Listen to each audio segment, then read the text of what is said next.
In the red corner, standing tall at 6'3", his opponent's hands can't hit what their eyes can't see, the greatest of all time. Muhammad Ali, he enters the ring tonight as the reigning WBA, WBC and the ring undisputed heavyweight champion of the world. This marks Ali's first bout since reclaiming his crown from George Foreman in the legendary Rumble in the Jungle. With an incredible record of 45 wins and only 2 losses, both against world-class opponents Joe Frazier and the massive Kenny Norton, Ali steps in ready to prove once again why he's called the greatest. Standing in the opposite corner, Chuck WEPNER, a relatively unknown heavyweight boxer from New Jersey, was given the chance of a lifetime. A title shot against Muhammad Ali, the reigning heavyweight champion of the world. Virtually nobody gave WEPNER a chance. He was a heavy underdog, a working-class guy who made his living as a local bouncer and Doc's odd job guy who fought on weekends to make ends meet. Muhammad Ali embarks on his second reign as the world heavyweight champion when he meets Chuck WEPNER in a fight that became the inspiration for Sylvester Stallone's first Rocky film. At 36 years old, Chuck WEPNER wasn't exactly a young contender, but he was on a roll, riding an impressive streak of 8 straight victories, including a win over former WBA heavyweight champion Ernie Terrell. WEPNER had battled his way up to number 8 in the heavyweight rankings. No, I saw it. I watched the movie. You stole my script. All that was me. I'm the Apollo. You can put me on for years. Show me what you can really do. They called him the Bayonne Bleeder, a nickname born from both his hometown of Bayonne, New Jersey, and his tendency to bleed in nearly every fight. WEPNER wore his scars like badges of honor, proof that he never backed down. Before facing Ali, WEPNER had even gone toe-to-toe with the legendary Sonny Liston in what would be Liston's final fight. That bout left WEPNER needing 120 stitches, but it also cemented his reputation as one of the toughest men in boxing. Many saw it as a routine tune-up for the champ. Even Ali himself admitted to doing minimal training, brushing off the underdog challenger with trademark confidence when asked why he hadn't prepared harder. Can Chuck WEPNER rise to the challenge and change history, or will Ali float like a butterfly, sting like a bee? The odds are long, the stage is set, but the real Rocky Balboa ain't done yet. Cleveland, Ohio, 24th of March, 1975. Muhammad Ali, in his customary way, Ali hasn't thrown a single punch. He's making WEPNER follow him around the ring. WEPNER can't get close to him. He's giving the crowd a treat here. He may be heavier, he may be older, but he can still move. And finally, WEPNER gets in there. Referee is Tony Perez tonight. He separates them. And again, Ali is forcing WEPNER to follow him around the ring. WEPNER tries 2 jabs. He's not throwing any punches himself yet. Ali's expected to win this fight. WEPNER is very much an outsider, a bit of a no-hoper. He's lost 9 out of 41 fights, 6 of those on cut eyes. But Ali's expected to handle him easily tonight. He's not a big puncher, he's a bigger man than Ali, at 6'5" and over 16 stone. He's trying to get in close. When he does, all he can do is cuff Ali on the back of the head. That's what's annoyed Ali. It's those rabbit punches that are catching him on the back of the head. He doesn't like that at all. He's telling the referee he doesn't want WEPNER to rabbit punch him. He's complaining again. That hurtful, they're just nuisance value. And referee Tony Perez has warned WEPNER about slapping the back of Ali's head. Ali doesn't like it at all. Look at him, he's very distracted. And really, in this first round, Ali hasn't thrown an effective punch at all. And there's The end of the first round call out boos from the crowd, but Ali starts in classic form, dancing and keeping WEPNER at range. WEPNER, slower and more flat-footed, tries his best to get under the skin of Ali, but the champion easily avoids most punches, keeping his cool, but would show flickers of rage in there. Well, I think that's probably the whole idea of the fight anyway, that he tries to stop this man in his face. And again, Ali's just leaning on the ropes. Foreman in Zaire, the old rope-a-dope, although WEPNER is hardly a George Foreman. And WEPNER still insists. WEPNER has never been down in his life. He's never been on the floor. He's never been knocked out. He's been stopped 6 times on cuts. And WEPNER still insists on slapping him on the back of the head. He knows he's annoyed Ali. There's 2 good punches there from him. And finally, Ali is launching some sort of assault. Oh, and a terrific left hook. That hurts WEPNER. And he'll need it tonight.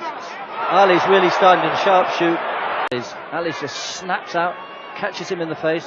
WEPNER sort of pushes his punches. The left hook from Ali. He's beginning to really take this man apart. The second round would see more thrown from the champion, with just a fraction on display of why he is the greatest of all time. The challenger would have to step up his timing if he was going to land on his mark. Come for the third round. Muhammad Ali against Chuck WEPNER, the man who's got no chance, the pundits are saying. Ali's really beginning to pay him with that left jab. He can't miss that big face.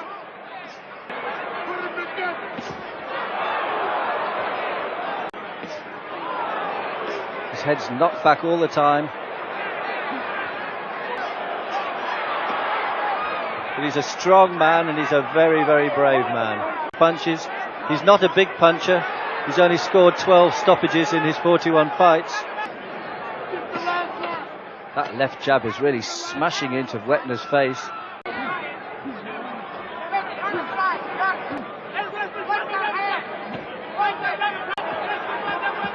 Again, Ali is annoyed about that. That left jab snakes home again. Some of that old scar tissue opens. Look at those punches. WEPNER's got no defence against those. It's a question of what WEPNER can do, whether he can stay in there. He's not been cut for 2 years, but the way Ali is jabbing his face, it's only a matter of time, I would think. There, he's retreating to the ropes again, letting WEPNER hit him. Ali's never been one for infighting. There you can see he tends to grab. The third would get the fire under Ali, throwing at will and landing where he wants. The challenger would show true grit, taking everything and coming back for more. And Ali looks far more purposeful. He's gone straight in there, up close against WEPNER. He's got his gloves high tonight. Usually he has them down by his hips. He's holding them up high. WEPNER comes rumbling in, swinging those punches. He's still throwing that one behind the head, and Ali's still annoyed about it. He seems to be getting very upset about what are really just slaps. WEPNER tries a good right hand there, but it misses. His mouth is hanging open. He's taking punches. See him swinging away there. He drops his head. He doesn't even look where he's punching. Ali looks at the crowd. Those right hands are smacking away. Ali would be turning the screwdriver at the long end of the law, but Chuck would take it well and ask politely for more, dishing out some big hooks to the body which Ali would take in a rope-a-dope fashion. Moving into the 5th round now.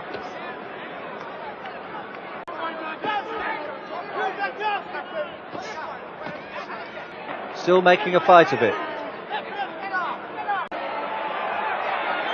And now we see the famous Ali. He's been planting his feet for the last few rounds, and now we see the jab and move routine. He can keep this up for many rounds. Of course, now he has to conserve his energy much more. He's 33 years old. He's just following him around, throwing hopeful punches. WEPNER can do nothing about it when Ali decides to move like this. Part the two of them. Even when Ali's on the ropes there, he's not offering much of a target.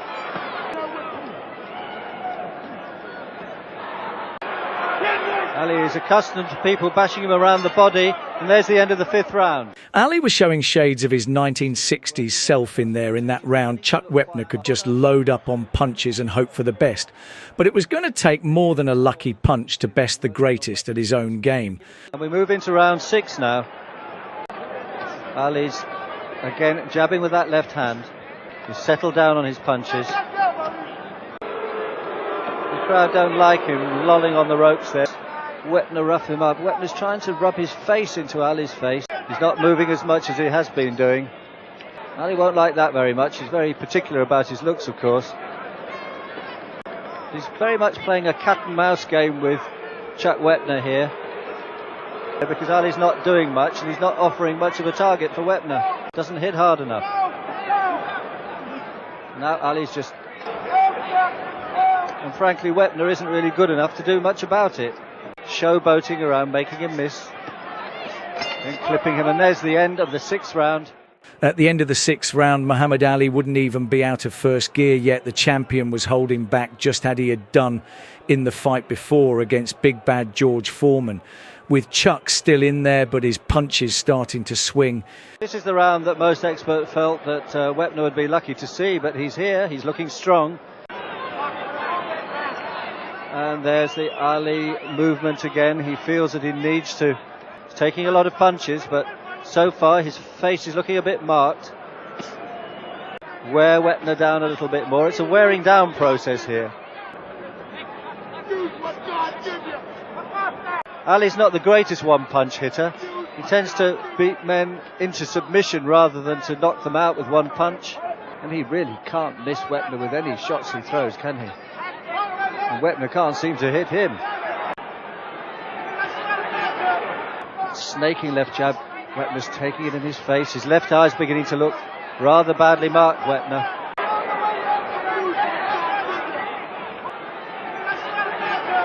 He's known as the Bayonne bleeder for obvious reasons. I think, in fact, that Wepner's cut on the left eye. The end of the round would see, as per usual, a cut on the eye of the challenger. Would Ali target this, as he was so used to doing in the 60s with fighters such as Henry Cooper? He would see both fights stop because of bad cuts. As well, he doesn't like to sit down between rounds. Here we come up to the 8th. And Wepner's definitely cut on his left eye. His features are finally given out from those punches.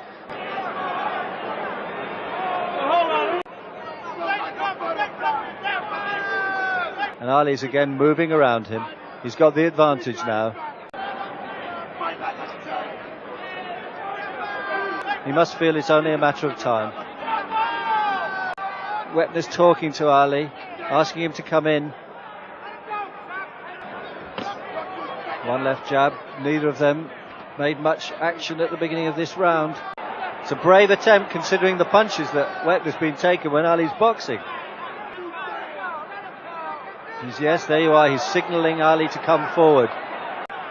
Why does he want him to attack him?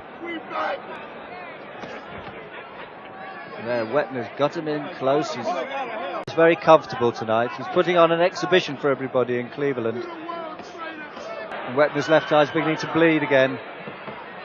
There's that left jab smacking in.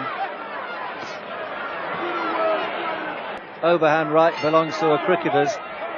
And Wepner catches him. With Muhammad Ali in full showboat mode, dancing, twisting and flicking that jab whenever he felt like it. Chuck's the challenger's energy was low, but his punches still held sting in them. Corner as usual. Here we come up for round 9. He can move and he can jab and he can't miss this man. Ali's very content to box at a leisurely pace, really. Wepner's not putting him under a great deal of pressure. On a right hand and Ali's down. This is incredible. What are we seeing here? Ali retreats to the ropes. He leans on the rope. Muhammad Ali is down in the 9th round from a body punch from no-hoper Chuck Wepner. Tony Perez gives him the mandatory 8 count. And that makes Wepner only the 4th person in history to ever put Muhammad Ali on the canvas. Well, Chuck Wepner's got 3 kids. He can tell them all about that from here to eternity. Really. Quite an achievement for a no-hoper. And Ali is making him pay for that knockdown. But Ali's a bit annoyed about it and he's coming back at Wepner. He's being caught by punches left, right and centre here. And there's the bell to end a very eventful 9th round.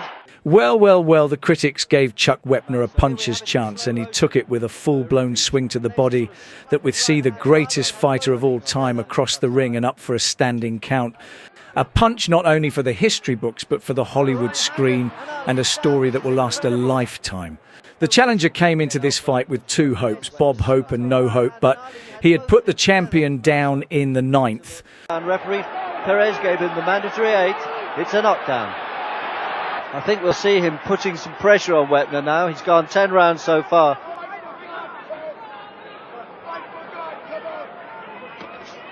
He's cut on the left eye. I'm not so sure that he isn't cut on the right eye now. There's quite a lot of blood around. Wepner's face is certainly beginning to mark up rather badly. With both fighters showing the signs of heavy hands, it would be the champion Ali with a sniper-like punch in round 10. Not throwing a lot, but everything he threw landed. Here we come up for the 11th round. And Ali goes back to the old routine. He's snapping punches in, but he's never seriously hurt Wepner. And he just comes slapping back in there. Wepner's taken punch after punch, flush in the face, but he's never even trembled. And the big man's really beginning to slow down here. He's taken some really hard punches in this round. Oh, a really hard left hook, and I think that one hurt Wepner. He seemed to rock back on his heels from that one and another one. That bouncing, flashy foot movement, jabbing away. Ali's never been a body puncher. He doesn't trouble to punch you around the body, and he's certainly not doing that tonight. He's just going for the head all the time, and every punch is rattling home. Incredibly brave. Why does he just go on and on taking these shots with no apparent effect?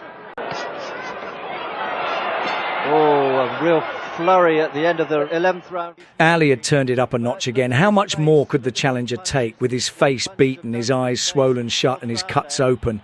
Chuck Wepner had the heart of a lion, never knocked out, never knocked down. 12th round now. It's difficult to think of a round that he's won. Maybe the 9th round when he put Ali on the canvas, of course he'd have won that. Will he manage to go the full 15 rounds with world heavyweight champion Muhammad Ali? But he's systematically being taken apart here by the master craftsman that's ahead of him.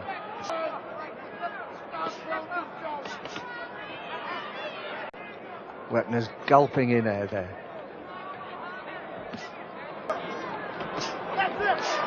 Oh, that right hand by Ali. They must be having some effect. His face is marked up. Could the part-time heavyweight fighter from New Jersey go the distance with the great Muhammad Ali? With Chuck's face and body in a bad way, the effects of the fight were in full swing. Shorts there. And we're coming into the 13th round. Face is beginning to get blurred. The features are beginning to become blurred from the punches he's taken. He's hopelessly behind on points, but he's also hopelessly brave tonight. To break cleaner, but Wepner's so tired I think he takes any chance to hold on and just have a rest. But Ali at 33 is in pretty good condition.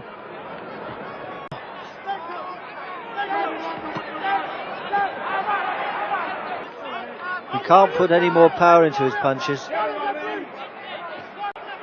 And there again he's gone off balance. Snaked into his face. Wepner misses with the punch and his legs are so tired he nearly throws himself off balance. Another cracking right hand. Wepner's just dropping his head and taking these punches flush. Wrestling me as well. Oh, cracking punches from Muhammad Ali as he comes in here. He's taking punch after punch, but he's still stalking Ali, still trying to... At the end of the 13th round, Chuck Wepner looked done in. His hands were heavy and his legs like a lead, running on nothing but a dream of seeing out the fight. He had done enough for the critics, but he stayed in there. It's a slap on the leg from trainer Angelo Dundee as we move into the 14th round. Taking any punches that come his way. And they're coming his way in plenty. Those right hands are smacking against his forehead. And gulps for air. His legs are hardly dragging him around. Perhaps a good body punch would finish Wepner off. He's so tired. It's been a really brave effort. As we come up to the end of the 14th round, you can see his legs are leaden. Maybe Ali's tired. It's a long fight. Oh, that left hook. His head has been wrenched to the side, and that's the end of... Moving into the 15th and final round, and let's don't make it a contest. But here he was, still standing, still swinging. about that. All he wants to do is survive this last round. There you are, you can see Ali's punches going in. He's, on right hand. He's making an attempt to stop this fight now. He's going for WEPNER.